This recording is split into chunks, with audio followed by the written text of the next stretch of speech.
Growing children usually means the child is growing bigger and stronger.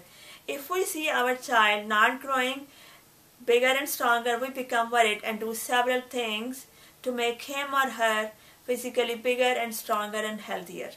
The growth of child goes beyond mere physical growth. It means a balanced growth of all faculties of a child. I want to persuade you today not to let your children fall in love with fast food. This kills the natural ability of your child to maintain balanced growth. They need to be guided to have a balanced diet in order to register a balanced growth. Greasy burgers and a bag of fries and a big soda, which hardly has any significant nutritional value from the point of view of balanced growth of a child, and are good only for damaging their physique and are becoming big attraction for children. It is not difficult to realize what is wrong with fast food nowadays. Fast food is readily available and provides instant satisfaction of hunger in a tasty fashion. A child therefore cannot resist the temptation to opt for fast food when he feels even slightly hungry. Lost in the taste and satisfaction, he forgets to realize that he might be overeating and slowly becoming obese. He also fails to recognize that some ingredients may be causing excessive intake of elements harmful for his own health.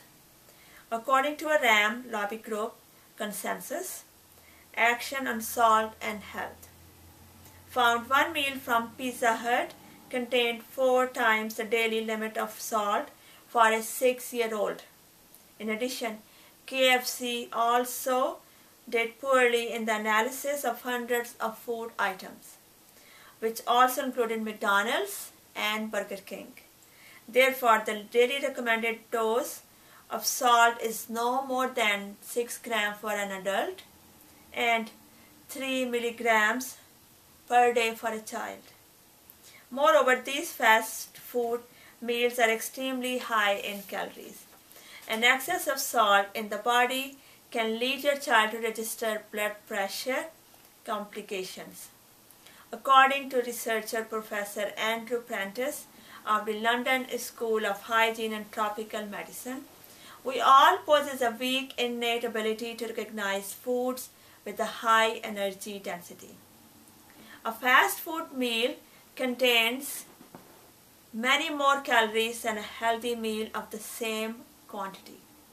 He points out that since the dawn of agriculture, the human body has evolved through the low-density, high-energy diet.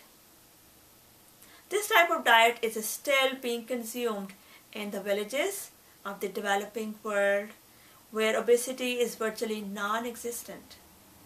On the other hand, human body was never made to cope with the high-calorie food, energy-dense foods consumed in the West. This type of food is a major contributor to the increase in obesity in the West. The only advantage of fast food is that it saves time. Children can take a fast lunch from a fast food nearby and run for the class or for the library or for an important school event.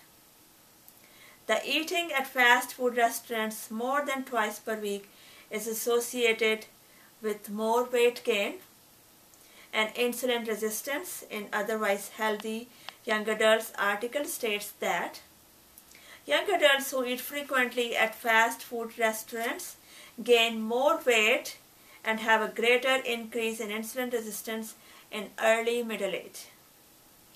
The other option is to skip the meal, which is not good for growing children. It saves time for mothers too. Mothers can plan, do better things for the development of children than spending all their time in the kitchen making delicious food for the children. It does not require much imagination and reflection to realize that it is a bad choice. Time is important, but health is very important too. You cannot risk the health of your children to save time. There are far too many risks, and the time saved becomes unless if your child gets into the vicious circle of fast food. According to Kyle Drennan from the Media Research Center, the biggest chains may be working harder than ever to get kids hooked up on fast foods. To prevent children from getting used to fast food, a parent should not let them go to school hungry or make sure they do not get hungry in school, and if they do, they have something healthy in their backpacks to eat quickly. U.S. Department of Health and Human Services claims that constraints on parents' time potentially contributes to children's weight problems. As working parents probably rely more heavily than non-working parents on prepared, processed, and fast foods, which generally have high calorie, high fat, and low nutritional contents. Get up early in the morning and make a good breakfast of their choice, well in time so they do not leave hungry or on an empty stomach. While they are having breakfast, put a healthy packed lunch in their backpacks, including healthy munching items like granola bars. Most importantly, educate them on bad effects of fast food.